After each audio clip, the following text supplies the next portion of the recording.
আপনাদের স্বাগত জানাই আমি আমার কথা শোনার জন্য। জামায়াত ইসলামী সমাবেশ করেছে ঢাকায় এবং সেখান থেকে জামায়াতের আমির মিস্টার শফিকুর রহমান বলেছেন যে 2026 সালে নির্বাচন দেখতে হলে আগে জুলাই বিপ্লবের স্বীকৃতি লাগবে। বিপ্লব না অভ্যুত্থান এগুলো নিয়ে আমাদের মধ্যে বা একাডেমিক যারা তাদের মধ্যে বিতর্ক আছে, কিন্তু জুলাই বিপ্লবকে স্বীকৃতি দেয়া বা অভ্যুত্থানকে স্বীকৃতি দেয়া অস্বীকারটা করলো কে? আমার প্রশ্ন সেটা। হ্যাঁ, আওয়ামী লীগ একভাবে অস্বীকার করবার চেষ্টা করেছে, কিন্তু তারা মেনেও নিতে হয়েছে যে এটা একটা অভ্যুত্থান হয়েছে এবং তাদের পতন হয়েছে, এটা অস্বীকার করবার কোনো সুযোগ নেই। তো স্বীকৃতিটা কিভাবে চাইছে জামায়াত এবং অন্যান্য দল, তাদের মিত্ররা? তারা চাইছে যে জুলাই সনদের একটা আইনি ভিত্তি দিতে হবে এবং এই আইনি ভিত্তিটা হতে হবে গণভোটের মাধ্যমে এবং সেই গণভোটটা হতে হবে জাতীয় নির্বাচনের আগে। অর্থাৎ ওই স্বীকৃতি ছাড়া জাতীয় নির্বাচনে যাওয়া যাবে না। তবে কেউ যেন বিভ্রান্তির সৃষ্টি না করে সেজন্য তারা বলছেন তারা ফেব্রুয়ারির মধ্যে 2026-এর নির্বাচন চান, কিন্তু তার আগে গণভোটটা হতে হবে। বিএনপি গণভোটটা জাতীয় সংসদ নির্বাচনের দিনেই চায়। আমি মনে করি যে পদ্ধতিতে গণভোট করবার কথা বলা হচ্ছে সেটাই বিজ্ঞানসম্মত নয়। কেউ এটাকে সংবিধানসম্মত বলছেন না, কিন্তু বার্তাগুলো জামায়াতের বোঝার চেষ্টা করেন। তারা বলছে যে যারা জুলাই বিপ্লব মানবেন না তাদের জন্য 26 সালে কোনো নির্বাচন নেই বলে মন্তব্য করতে চাইছেন তারা, বা মন্তব্য করছেন আইনি ভিত্তি ছাড়া কোনো নির্বাচন অনুষ্ঠান হবার কোনো সম্ভাবনা নেই। অর্থাৎ ওনারাই ডিসাইড করে দিচ্ছেন, ওনারাই বলে দিচ্ছেন নির্বাচন হবে কি হবে না। আবার বলছেন গণভোটের বিষয়ে সব দল একমত উল্লেখ করে তিনি বলেন তাহলে তারিখ নিয়ে এত বায়নাবাজি কেন? অর্থাৎ গণভোট তো বিএনপিও বলছে তারা রাজি, অন্য দলও বলছে, তাহলে বায়নাবাজি কেন? পার্থক্যটা ওই যে বিএনপি চাইছে ইলেকশনের দিন জাতীয় সংসদ, আর ওনারা চাইছেন আগে। এবং জামায়াতের আমির আরও বলছেন যে সংখ্যাগরিষ্ঠ দলের মতামতের ভিত্তিতে জুলাই সনদ প্রণীত হয়েছে। গণতন্ত্রের কথা হলো সংখ্যাগরিষ্ঠরা যা বলবে বাকিদের তাই মেনে নিতে হবে। এখন এই সংখ্যাগরিষ্ঠ দল হচ্ছে ছোট বড় মিলিয়ে, যার 500 ভোট আছে তারও 1 ভোট, যার 5 কোটি ভোট আছে তারও 1 ভোট, ব্যাপারটা এরকম। সো ওই পদ্ধতিতে ওই যে তাদের নানা রকমের দাবি দাবা আছে, সেই হিসেবে তারা এটাকে বলছেন যে ওই হিসাবটাই বিবেচনার মধ্যে রাখতে হবে। এবং আরো সুন্দর করে বলছেন যে আগামী নির্বাচন কোনো দলের নয়, জনতার বিজয় হবে। জনতা কি চায় কান পেতে বোঝার চেষ্টা করতে হবে। যারা এটি বুঝতে ব্যর্থ হবেন নিজের পরিণতির জন্য প্রস্তুত থাকতে হবে। এবং কর্মীদের উদ্দেশ্যে বলছেন যে তৈরি হন, যতক্ষণ পর্যন্ত জনগণের দাবি আদায় না হবে আমাদের আন্দোলন দুর্বার গতিতে চলতে থাকবে ইনশাআল্লাহ। দ্রুততম সময়ের মধ্যে নতুন কর্মসূচির ঘোষণা আসবে। যদিও ধারণা দিয়েছিলেন আজকের সমাবেশেই তারা এই ঘোষণাটা দেবেন, কিন্তু দেননি। সমাবেশের পর 8 দলের শীর্ষ নেতারা মিলিত হবেন এবং দ্রুতই পরবর্তী কর্মসূচি জানিয়ে দেওয়া হবে। পরবর্তী কর্মসূচি কি হতে পারে? তারা ঢাকা অচল করে দেবার কথা বলেছেন। কোনো অবস্থাতেই তারা গণভোট ছাড়া নির্বাচন করতে দেবেন না। জুলাই সনদের আইনি ভিত্তিটা হবে গণভোটের মাধ্যমে। তার আদেশটা তার আগে প্রধান উপদেষ্টাকে জারি করতে হবে। এবং এই একই কথা এনসিপিও এখন বলছে যে জুলাই সনদের আদেশ ছাড়া নির্বাচনের দিকে যাওয়া যাবে না। সো পরিস্থিতিটাকে তারা, অন্যদিকে বিএনপি একটু বলবার চেষ্টা করছে কোনো কিছু চাপিয়ে দেওয়া হলে দায়িত্বটা সরকারের। চাপিয়ে কার উপরে দেবে? চাপটা আপনি না নিলেই হয়, অ্যাকসেপ্ট না করলেই হয়। সো আমি জানি না বিএনপির এই কথার মধ্যে প্রচ্ছন্নভাবে এটাও আছে কিনা, চাপিয়ে দিলে হয়তো তারা মেনে নেবেন দায়িত্ব সরকারের। মানে জোর গলায় কোনো কিছু বলবার, জামাত যেভাবে হুঙ্কার দিতে পারছে সেভাবে কিন্তু বিএনপি এখনো কথা বলতে পারছে না। ভয়টা কোথায় আমরা জানি না। তলে তলে কোনো আন্ডারস্ট্যান্ডিং এর আকাঙ্ক্ষা আছে কিনা সেটাও বুঝি না। ওদিকে শোনা যাচ্ছে এনসিপির কয়েকজনকে তারা আসন টাসন দিয়ে দিবেন, সরকারের একজন উপদেষ্টা নির্বাচন করবেন ঘোষণাই দিয়ে দিয়েছেন।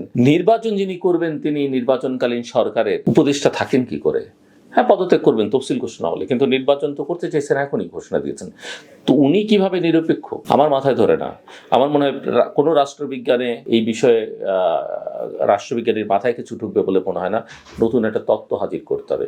তো বিএনপি শোনা যাচ্ছে কিছু কিছু আসনে একটু যারা সফিস্টিকেটেড এনসিপির নেতা তাদেরকে তারা আসন টাসন দিতে পারেন। ওদিক থেকে এনসিপির অন্যান্য নেতারা আবার হুমকি দিচ্ছেন যে এইভাবে আপোষ করলে সেটা অ্যাকসেপ্টেবল হবে না, তারা নীতি বিসর্জন দেবেন না, তারা ভ্যালুজ বিক্রি করবেন না। সো এই ধরনের আপোষের বিরুদ্ধে তারা হুমকি দিচ্ছেন। আর জামায়াতের এই কর্মসূচি যখন সমাবেশের কর্মসূচি এবং তার সঙ্গে আওয়ামী লীগের যে 13 তারিখের কর্মসূচি, এর মধ্যেই আমরা পরপর দুদিন দুরাতে ঢাকায় বেশ কিছু বাসে অগ্নিসংযোগ দেখলাম, প্রাইভেট কারও অগ্নিসংযোগ দেখলাম, কিছু মিছিল টিছিল করবারও চেষ্টা আমরা দেখলাম, এবং পুলিশ বলছে তারা সতর্ক, কিন্তু ঘটনাগুলো কিন্তু ঘটছে।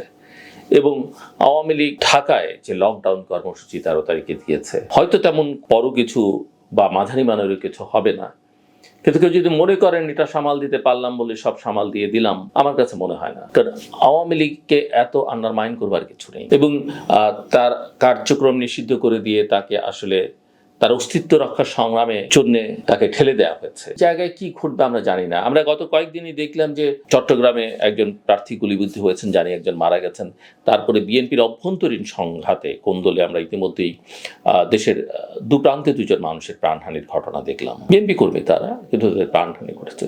সো এই প্রাণহানির সংখ্যা আগামীতে কত গিয়ে দাঁড়াবে, কোথায় গিয়ে দাঁড়াবে, কতজন প্রার্থী নিরাপদ থাকতে পারবেন, নিশ্চিন্তে থাকতে পারবেন, আইন শৃঙ্খলার যা অবস্থা, আইন শৃঙ্খলা রক্ষাকারী বাহিনীর যা অবস্থা, শুধু সেনাবাহিনীর ম্যাজিস্ট্রেসি পাওয়ার বাড়িয়ে দেওয়া হয়েছে 2026-এর ফেব্রুয়ারি সাল পর্যন্ত, ফেব্রুয়ারি মাস পর্যন্ত, এটা বললেই কিন্তু যথেষ্ট নয়। এটাই যথেষ্ট নয়, কারণ সরকার যে একটা আন্তরিকভাবে ভালো নির্বাচন চায়, এটা কিন্তু এখন পর্যন্ত সরকার কাউকে বিশ্বাস করাতে পারছে না। বিএনপি যে একটা রাজনৈতিক ডিরেকশন দেবে, যে তারা দেশের সবচেয়ে বড় রাজনৈতিক দল, একটা বৌদ্ধপন্থা রাজনৈতিক দল, দেশটা, রাজনীতিটা, নির্বাচনটা কেমন হওয়া উচিত, গণতন্ত্রকে শক্তিশালী করবার জন্য কি করা উচিত, সেরকম যেন একটা ডিরেকশন দেবে, সেটা মনে হয় না।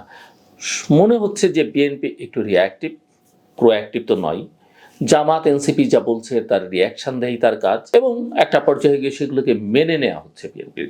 সরকারের ব্যাপারে এখনো একটা নম ভাব আছে বিএনপির মধ্যে, এবং কেন এই ভাবটা আমরা এটা বুঝতেই পারি না। যেসব উপদেষ্টার একসময় তারা পদত্যাগ চেয়েছেন, শোনা যায় সেই সব উপদেষ্টাদের তারা কাউকে নমিনেশন দিবেন, কাউকে তারা আগামীতে সরকার গঠন করলে মন্ত্রী বানাবেন। সো আসলে বিএনপিকে বোঝাটাও দূরও হয়েছে উঠছে। জামাত তো বুঝতে কারো বাকি নেই তার লক্ষ্য কি, উদ্দেশ্য কি, আদর্শ কি, সে কী চায়, কিভাবে বাস্তবায়ন করতে চায়। এনসিপিও কোন ভূমিকায় আছে সেটাও মোটামুটিভাবে স্পষ্ট। তবে এনসিপির আসলে ভোটার বেস তো আমরা সবাই জানি। বলতে কষ্ট লাগে, মায়া লাগে, অনেকেই হয়তো বলতে চান না, কিন্তু বাস্তবতা হচ্ছে তাদেরকে এত বিবেচনায় নেবার কিছু নেই। এখন বলতে পারেন হ্যাঁ, এই অভ্যুত্থানে তারা সামনে ছিল, তাদের তো একটা গুরুত্ব দেওয়া উচিত, কিন্তু গুরুত্বটা দেওয়া উচিত আসলে, আমি একমত, কিন্তু এই গুরুত্বটা না পাওয়ার জায়গায় তারা নিজেদেরকে নিজেরা নিয়ে গেছেন। সজ্ঞানে হোক, অজ্ঞানে হোক, অন্যের প্ররোচনায় হোক, সব মিলিয়ে আমি আবারও বলি, আমি কিন্তু ফেব্রুয়ারি মাসে নির্বাচন দেখি না।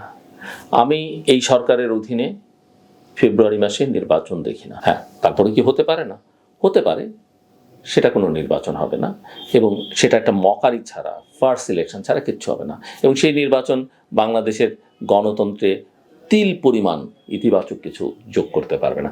এটা নিয়ে অনেক রাজনৈতিক দল খুশি হতে পারে, অনেকে তো নির্বাচনের ট্রেনে উঠে গেছেন, কিন্তু ট্রেনটা লাইনচ্যুত হবে কিনা, তার লাইনগুলো ঠিক আছে কিনা, ট্রেনটা ঠিক আছে কিনা, ইঞ্জিনটা সচল কিনা, সেটা লক্ষ্য না করেই স্টার্ট দিয়ে দিয়েছেন, এবং দুর্ঘটনা ঘটলে যে কি পরিমাণ ক্যাজুয়ালিটি হতে পারে সেটা কিন্তু কেউ বিবেচনায় নিতে চাইছেন না।